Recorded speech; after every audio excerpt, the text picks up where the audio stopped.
সংসারে আমাদের জীবনে যখন কোনো সুখ বা দুঃখ আসে, তার জন্য আমরা কাউকে না কাউকে অবশ্যই দায়ী করে থাকি, তাই না? এই ব্যক্তি আমাদের সাথে এরকম কাজ করেছেন, তাই আমার সাথে এমন হলো। ওই ব্যক্তি যদি এমনটা না করতেন, তাহলে আজ আমি ওই স্থানে পৌঁছতে পারতাম। সবই আপনার দৃষ্টিভঙ্গির ওপর নির্ভরশীল, আর যদি আপনার দৃষ্টিভঙ্গি এমন হয়, তাহলে তা অনুচিত। সত্যি কথা বলতে, এই সংসারে ভিন্ন ভিন্ন ধরনের মানুষ আছে।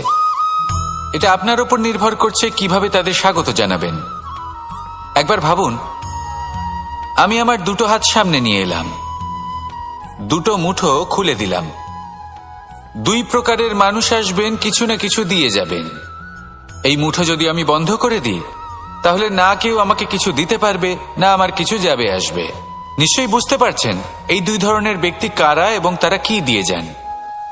আমি যদি নিজের মুঠো খুলে দিই, তাহলে কিছু ভালো মানুষ আসবেন, আমাকে আনন্দ, সন্তুষ্টি, জ্ঞান প্রদান করে যাবেন, ভালো অভিজ্ঞতা দিয়ে যাবেন। কোনো খারাপ ব্যক্তি যদি আসেন, তাহলে তিনিও খারাপ অভিজ্ঞতা দেবেন, যার থেকে আমি শিক্ষা লাভ করব। এই সব কিছু আমি লাভ করতে পারি। মুঠো যদি বন্ধ করে রাখি, তাহলে আমি কিছুই পাবো না। দেখুন, এই সংসারে প্রত্যেকের জীবনে এইরকম। প্রত্যেকের জীবনে সবকিছুই আছে, ভালো খারাপ দুই মানুষই আছে। ভালো অভিজ্ঞতা আছে, খারাপ অভিজ্ঞতা আছে। নির্ভর করছে আপনার উপর যে আপনি কি করবেন, এনাদের স্বাগত কিভাবে জানাবেন, কার থেকে কি বুঝবেন, কি শিখতে পারবেন, আর কোন দৃষ্টিভঙ্গি নিয়ে অগ্রসর হবেন। এটাই নির্ধারণ করবে যে আপনার জীবন কেমন হবে। আসুন আমার সাথে ভালোবেসে বলুন, রাধা রাধা। জীবনে যখন কোনো ব্যক্তি নিজের লক্ষ্য প্রাপ্তির জন্য নিরন্তর পরিশ্রম করতে থাকেন, চেষ্টা করতে থাকেন, তখন তিনি কষ্ট অনুভব করেন। কখনো শারীরিক কষ্ট, কখনো মানসিক কষ্ট। এবার উনি এটা ভাবতে থাকেন যে আমি কি উচিত করছি নাকি অনুচিত করছি। কারণ অন্যদিকে এমন একজন ব্যক্তিও আছেন যিনি একদমই পরিশ্রম, চেষ্টা করছেন না। তিনি মদিরা পান করেন, বিলাসিতায় জীবন কাটান, অলস প্রকৃতির হয়ে ওঠেন, নিদ্রাতে বিলীন হয়ে থাকেন আর ভাবেন যে তিনি সুখ লাভ করছেন। কিন্তু এরকম কেন হয়?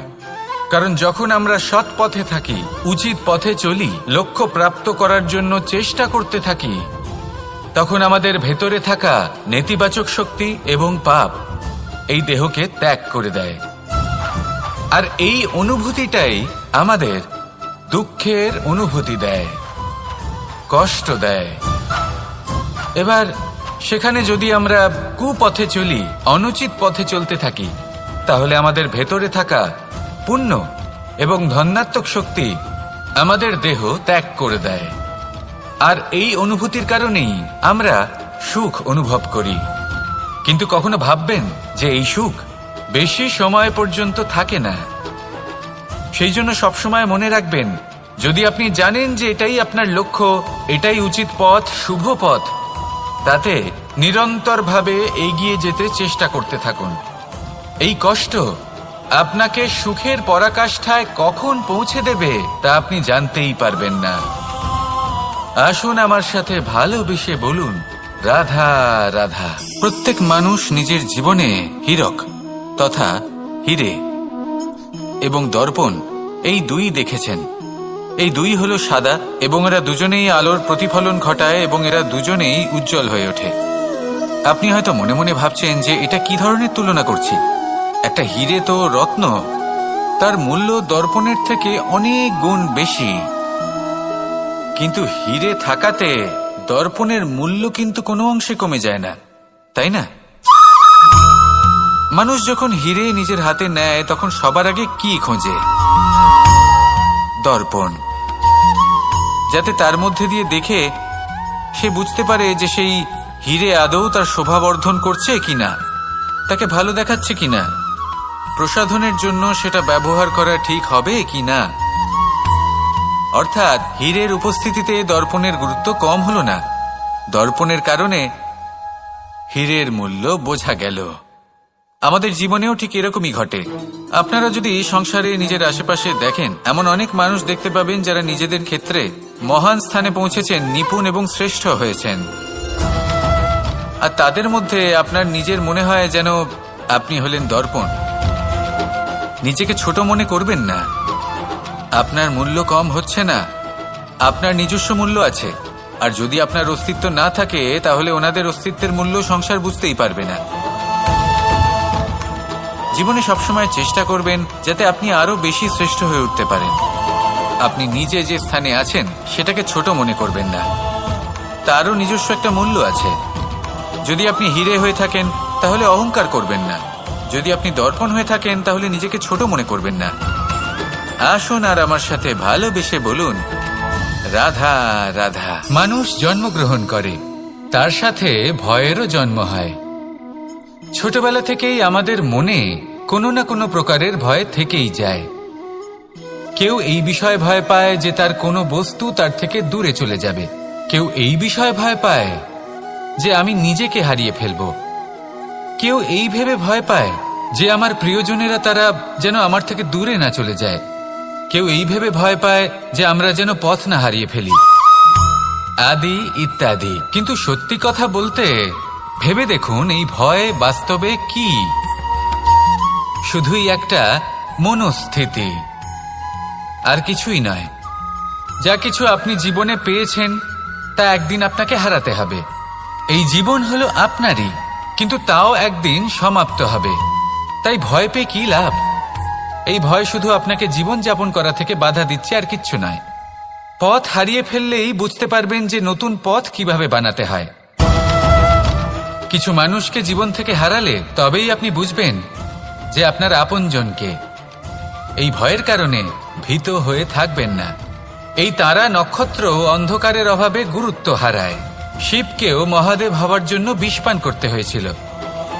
প্রত্যেক পরিস্থিতি, প্রত্যেক সাফল্য আপনার পরীক্ষা নেবে, তাতে উত্তীর্ণ হওয়া হলো আপনার কর্ম। যখনই আপনি ভয় পাবেন বা সংকটের সম্মুখীন হবেন, তখন সাহসের সাথে তার সম্মুখীন হন। মনে রাখবেন, যে সম্মুখীন হতে জানে সাফল্য তার সাথে সবসময় থাকে। আসুন আর আমার সাথে ভালোবেসে বলুন, রাধা রাধা। এই সংসারে সব থেকে বেশি কোমল বস্তু হলো রেশম। এই রেশম এতটাই কোমল হয় যে এর পুরো একটা থান শুধুমাত্র একটা হাতে ধরা সম্ভব। কখনো ভেবে দেখেছেন এই রেশম কিভাবে হয়? একটি কীট তার লালার দ্বারা উৎপন্ন হয়। এই কীট সেই রেশমকে পাক দিতে থাকে, পাক দিতেই থাকে, আর আস্তে আস্তে তার মধ্যেই জড়িয়ে পড়ে। শেষে ওর এই সুন্দর অমূল্য সৃষ্টি রেশমের এই সুতো, তার নির্মাণ কার্য পূর্ণ হয়। কিন্তু তাতেই ও নিজে বন্দী হয়ে যায়। নিজেরই মায়াজালের এই বন্দী গৃহে নিজেই ফেঁসে যায়। এবার এই সুতোকে ব্যবহারযোগ্য করে তোলার জন্য এই কীটগুলিকে এই কবচের সাথেই ফুটন্ত জলে ফেলে দেওয়া হয়। এই সংসারে যদি আমাদের স্বপ্ন এই সংসারের দুঃখ হরণ করার জন্য, এই সংসারে সুখ বিতরণ করার জন্য হয়, তবেই আমাদের প্রগতি সম্ভব। যদি আমাদের এই স্বপ্ন শুধুই আমাদের এবং আমাদের স্বার্থ সিদ্ধির জন্য হয়, তাহলে এই স্বপ্ন আমাদের অন্ধ করে দেবে, আমাদের অন্ধকারের পথে নিয়ে যাবে, আর আমরাও সেই কীটের মতো হয়ে যাব। নিজেদেরই মায়াজালে আমরা নিজেই ফেঁসে যাব, আর শেষে আমরা যদি কিছু লাভ করি তা হবে একাকিত্ব, অন্ধকারময় মৃত্যু। তাই স্বপ্ন অবশ্যই দেখুন, কিন্তু এমন ভাবে স্বপ্ন দেখবেন না যে তার এই বন্দিগৃহে আপনি নিজেই ফেঁসে গেলেন। স্বপ্ন দেখুন পরোপকারের, পরমার্থের, সবাইকে উদ্ধারের, অন্ধকারের নয়। তবেই কল্যাণ হবে, আর তবেই এই হৃদয় প্রসন্ন হয়ে বলবে, রাধা রাধা। মানুষ যখন এই সংসারে প্রবেশ করে, অর্থাৎ জন্মগ্রহণ করে, তখন নিশ্চিন্তে থাকে, আনন্দে থাকে। কিন্তু যেইমাত্র তার মধ্যে বোধশক্তি আসে, তখন সে চিন্তা করতে শুরু করে। চিন্তা ভবিষ্যতের, সেই সমস্ত বিষয় নিয়ে চিন্তা করে যা ওর হাতে নেই। তারপর বড় হয়, বিবাহ সম্পন্ন হয়, গৃহস্থ জীবন যাপন করে, তারপর আবার চিন্তায় মগ্ন হয়ে যায়। ভাবে, এই যে আমার পরিবার, আমি কি ঠিকমতো তার খেয়াল রাখতে পারছি? কাল যখন আমি এই সংসার থেকে চলে যাব, তখন আমার এই পরিবারের দেখাশোনা কে করবে? শেষ পর্যন্ত এই পরিবার তো আমারই উত্তরদায়িত্ব। যাক, আপনাকে একটা প্রশ্ন করি। এই সংসারে আসার পূর্বে আপনি কি এই প্রশ্ন করেছিলেন, এটা ভেবেছিলেন যে আমাকে ছাড়া এই সংসার কিভাবে চলবে? করেননি, তাই তো? তাই আপনার এটা নিয়ে দুশ্চিন্তা করার প্রয়োজন নেই যে আপনি যখন এই সংসার ত্যাগ করে চলে যাবেন তখন কি হবে। আপনি যখন ছিলেন না তখনও এই সংসার চলছিল, আপনি যখন এই সংসার ত্যাগ করবেন তখনও এই সংসার চলতে থাকবে। যদি কোনো বিষয়ের প্রভাব থাকে তা হলো আপনার আজকের তথা বর্তমানের কর্ম, অর্থাৎ আজ আপনি কি করছেন, কার জন্য মঙ্গল করছেন, কাকে প্রেরণা দিচ্ছেন, কাকে সাহায্য করছেন, কোন উদাহরণ প্রস্তুত করছেন। আপনি এই সংসারে যে ছবি অঙ্কন করবেন সংসার সেটাই মনে রাখবে। তাহলে শুধু সৎকর্ম করুন, মঙ্গল করতে থাকুন, আর আমার সাথে ভালোবেসে বলুন রাধা রাধা। একবার একটা শেয়াল বনে বিচরণ করছিল। ও একটা ছোট্ট শাবক দেখতে পেল। ও ভাবলো আজ একেই আমি খাবার হিসেবে গ্রহণ করব। আশেপাশে দেখলো কেউ দেখছে না, তো কেউ ছিল না, আর সেই শাবকের ওপর আক্রমণ করল, যা হলো একটা ঘোর অপরাধ। বনের নিয়ম অনুসারে আপনি কখনোই শাবকের ওপর আক্রমণ করতে পারেন না। তারপর এই খবরটা যখন রাজা সিংহ জানতে পারলেন, সভার আয়োজন করলেন। কিন্তু সেখানে শেয়াল বলল, আমি তো এরকম কিছু করিনি। কিন্তু যদি আপনি এরকম বলেন, কোনো প্রমাণ দিন, এর কোনো সাক্ষী আছে? তখন রাজা সিংহ পেঁচাকে ডেকে পাঠালেন, যে সেই মুহূর্তে বৃক্ষের শাখার ওপর বসেছিল, সে সব কিছু দেখেছিল। পেঁচা সব সত্যি কথা বলল, আর শেয়ালকে মৃত্যুদণ্ড দেয়া হলো। এবার এই কাহিনী আমি আপনাকে কেন শোনালাম? কারণ মানুষও কখনো কখনো এরকম কর্ম করেন যা শিয়াল করেছে। এটা ভাবেন কেউ দেখছে না, যখন আমি অনুচিত কর্ম করতেই পারি। কিন্তু না, আপনি যাই করুন না কেন, কেউ না কেউ অবশ্যই তা দেখছে। কোনো ব্যক্তি না হলেও কোনো প্রাণী, না হলে কোনো যক্ষ বা দেব বা প্রেত। যদি এনারা কেউ না দেখেন, তাহলে ধরিত্রী মাতা দেখেন, যেখানে দাঁড়িয়ে আপনি সেই কর্ম করছেন, তাই না? তাই একটা কথা সবসময় মনে রাখবেন, কে দেখছেন কে দেখছেন না সেই বিষয়ে ভাবা ছেড়ে দিন। এটা খুব সহজ কথা। আপনি যদি উচিত কর্ম করেন, উচিত ফল পাবেন। যদি অনুচিত কর্ম করেন, তাহলে আপনি অনুচিত ফল অবশ্যই পাবেন। সেই জন্য উচিত পথে চলতে থাকুন, উচিত কর্ম করতে থাকুন, আর আমার সাথে ভালোবেসে বলুন রাধা রাধা। সুখ, দুঃখ এবং শক্তি, এই তিন হলো এই সংসারের ত্রিদেবের মতো। আমাদের জীবনে যা কিছু ঘটছে এই তিনটির ভিত্তির উপরেই হচ্ছে।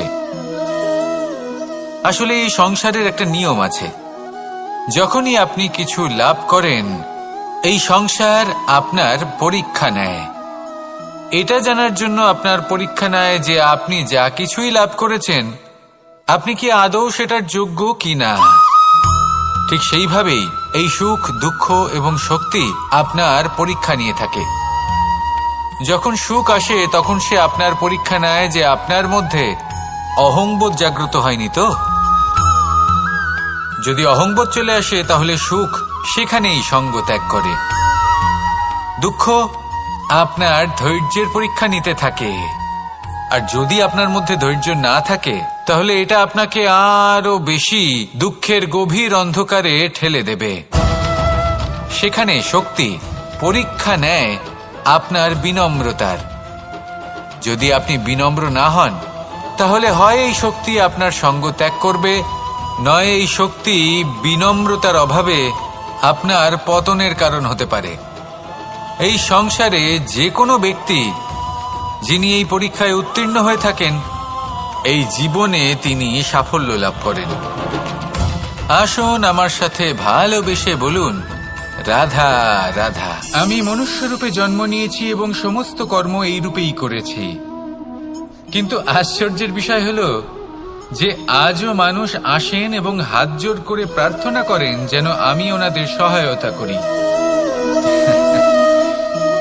আপনাদের একটা কথা বলতে চাই, আমি সকলকে সাহায্য করতে পারবো না, কিন্তু আমি শিক্ষা অবশ্যই দিতে পারবো, জ্ঞান প্রদান করতে পারবো।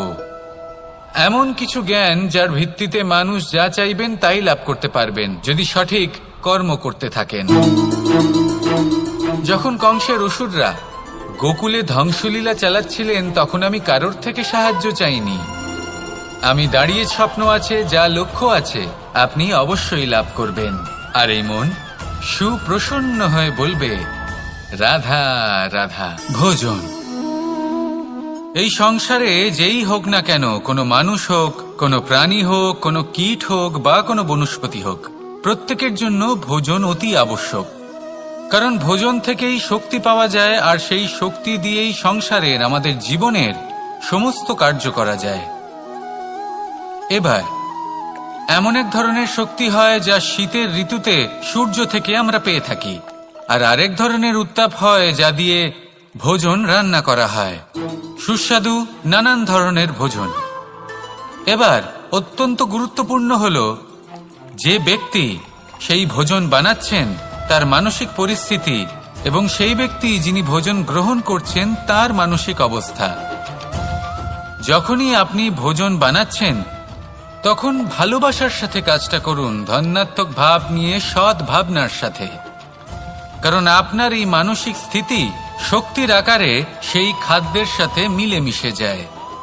আর যখনই আপনি ভোজন গ্রহণ করছেন তখন সদ্ভাবনার সাথে, প্রসন্নতার সাথে গ্রহণ করুন, ধন্যাত্মক ভাব নিয়ে। যদি আপনি প্রসন্নতার সাথে রান্না করেন, প্রসন্নতার সাথে খাদ্য গ্রহণ করেন, তাহলে আপনি প্রসন্নই থাকবেন। আর মন সুপ্রসন্ন হয়েই বলবে, রাধা রাধা। দীপাবলি আমাদের সবথেকে বড় উৎসব।